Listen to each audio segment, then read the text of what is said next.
महिलांचे विचार दडपण्याची मानसिकता जी आहे ती मनुस्मृतीतून येते असं राहुल गांधी यांनी आता जैनजीशी संवाद करताना साधलंय.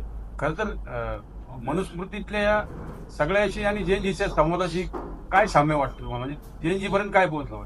नाही ना, राहुल गांधीची आता काय मनुस्मृतीचा या तरुणांची बोलताना उल्लेख करण्याची आवश्यकता नाही आहे.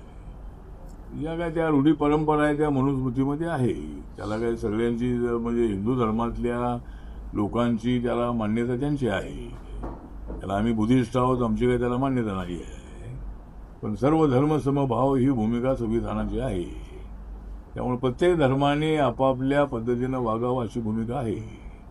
बाबासाहेब आंबेडकरांनी मात्र महिलांना न्याय मिळाला पाहिजे. पंडित जवाहरलाल नेहरूंच्या मंत्रिमंडळात ते असताना त्यांनी हिंदू कोड बिल आणलं होतं आणि त्या हिंदू कोड बिलामध्ये महिलांना आरक्षण, महिलांना संरक्षण, महिलांना त्यांचा हक्क प्रॉपर्टीमध्ये असे अनेक मुद्दे त्याच्यामध्ये होते. आणि त्यावेळेला हिंदू कोड बिल हे मंजूर झालं नाही म्हणून बाबासाहेबांनी लॉ मंत्रिपदाचा राजीनामा दिला होता. त्यामुळे आमचा पक्ष जो आहे तो महिलांच्या बाजून आहे. महिलांवरती अन्याय होऊ नये. पूर्वीच्या काळामध्ये त्यामध्ये अशी पद्धतीच होते की दलितांनी दागिने वापरू नये, दलितांनी हे करू नये, ते करू नये, अशा पद्धतीचे अनेक त्यामध्ये नियम होते.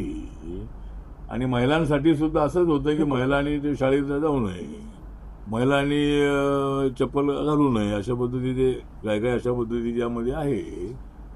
तर पण त्याचा त्या मनुस्मृतीचा काही विषय नाही. महिलांवरती राहुल गांधीच्या काळामध्ये अन्याय झालेले आहे. राजस्थानमध्ये त्यांचं सरकार असताना अनेक महिलांवर अत्याचार झालेले आहे.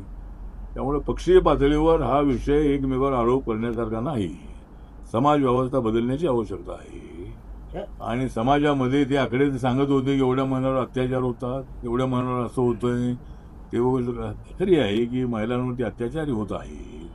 आता अत्याचार बलात्कार करणाऱ्याला फाशी सजा देण्याचा कायदा आहे. तरी रोज वर्तमानपत्रामध्ये आणि मीडियामध्ये येतंय बाबा इथं अत्याचार झाला, तिथं बलात्कार झाला, तिथं 2-3 वर्षाच्या मुलीवर झाला किंवा असे अनेक आमच्या तरुणींवर झाला. तर आता ही बाब नीतिमत्ता पूर्णपणे कसं दिलेली आहे. म्हणजे बाप सुद्धा आपल्या मुलीवर अत्याचार करतो अशा पद्धतीच्या घटना आहे. त्यामुळे आता कायदा तर आहेच आहे, पण आता या लोकांना काय हे नीतिमत्ता राहिलेली नाही आहे.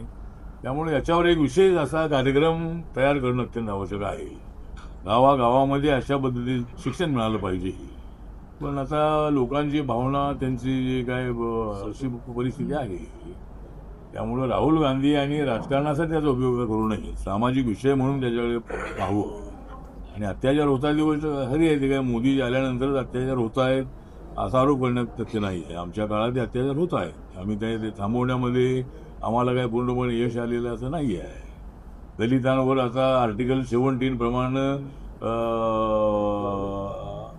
आपला जो कास्टिझम आहे तो कास्टिझम कायद्याने संपलेला आहे.